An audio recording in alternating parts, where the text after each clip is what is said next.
Good morning, my dear students. I am Mohammad Al Momin, your physics teacher. Welcome to my physics class.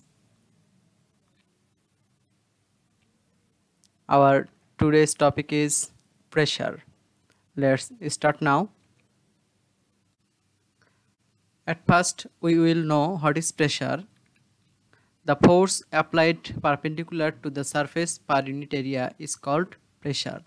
That means pressure is the amount of force per unit area, and this force is perpendicular to the area.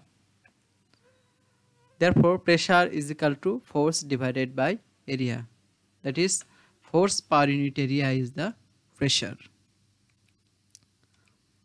Here, the mass of this object, that is weight of this object, is 200 Newton, and force applied by this object on the ground is 200 Newton, and this force is acting on this area, and in this position the same object will apply 200 Newton force, but now this force is acting on this area. In this case area is small, but in this case area is large. So in this case, in less area, more pressure, and here more area, less pressure. Same force is acting on a small area, but here same force is acting on large area. So more the area, less will be pressure, and less the area, more will be pressure. So in this case more pressure, and in this case less pressure.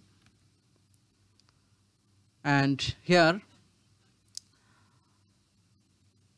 force, in these two cases force is same, but area of this cross-sectional area of this finger is larger than the cross-sectional area of the needle. So here large area, so small pressure, and here small area and large pressure. Therefore the needle can be inserted into the muscle very easily,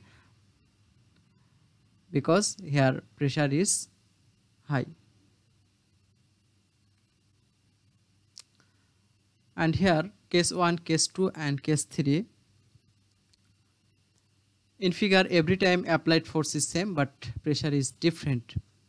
Here force is applied on this object, but in case 1 the force is applied by one hand, and in case 2 the force is applied by two hands, and in case 3 the force is applied by whole body. In case 1 force is applied by one hand, so area is less and pressure is more. In case 2 force is applied by two hands, so area is more and pressure is less than case 1. And in case 3 force is applied by whole body, so area increases more and pressure will be decreased more. Now unit of pressure, the formula of pressure is force divided by area, that is force per unit area is called pressure. If F force is applied on area A, then pressure P is equal to F divided by A. We know unit of force is Newton and unit of area is meter square. So unit of pressure Newton per meter square or Pascal. 1 Newton per meter square is equal to 1 Pascal. Pascal is the unit of pressure. The SI unit or international unit of pressure is Pascal, and 1 Pascal is equal to 1 Newton per meter square. Now dimension of pressure. Pressure is equal to force divided by area. Therefore pressure P is equal to F divided by A. The dimension of force is mLT to the power minus 2, and dimension of area is L square. So dimension of pressure is mL10 to the power minus 2 divided by L square, or after calculation this is mL to the power minus 1 T to the power minus 2.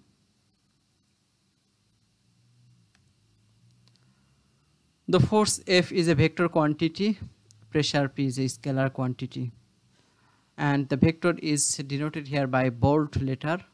Here F is bold, so F is a vector quantity. We know force is a vector quantity because force has both magnitude and direction. If the quantity has both magnitude and direction, then the quantity is vector quantity, and if a quantity can be fully expressed by magnitude only, no direction is needed, then the quantity is scalar quantity. Here force is a vector quantity, but pressure is a scalar quantity. It is better to write force as F is equal to P into A.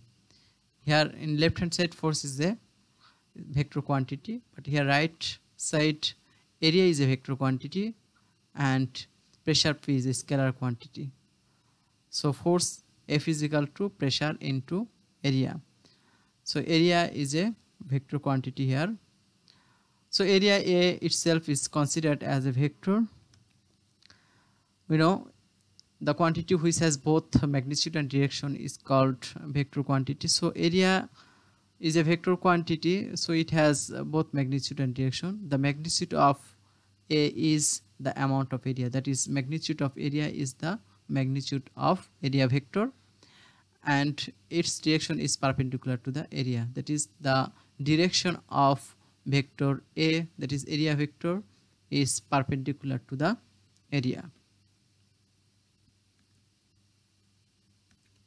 Now mathematical problem.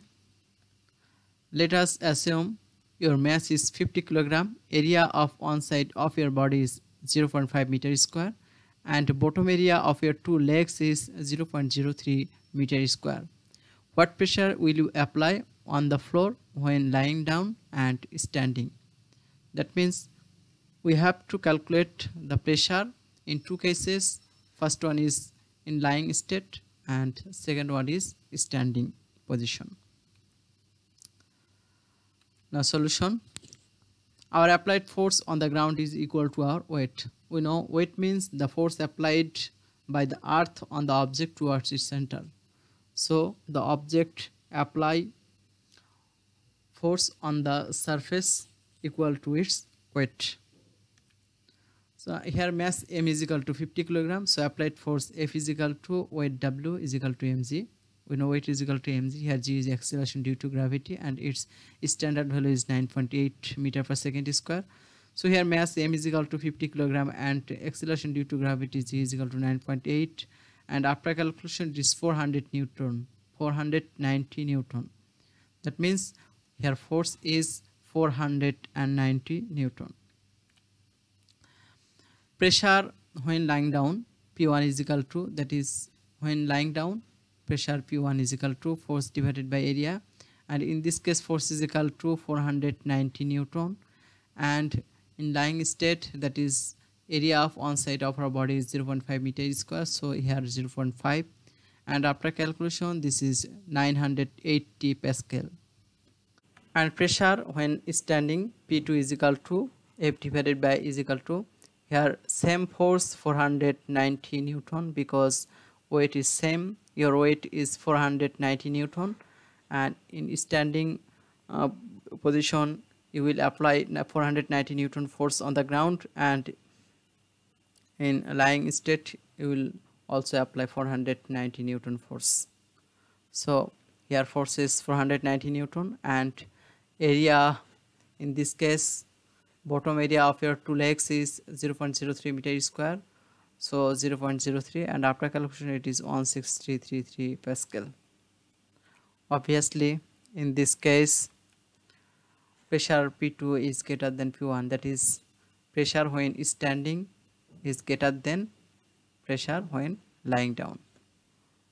So less pressure is applied when you are lying down.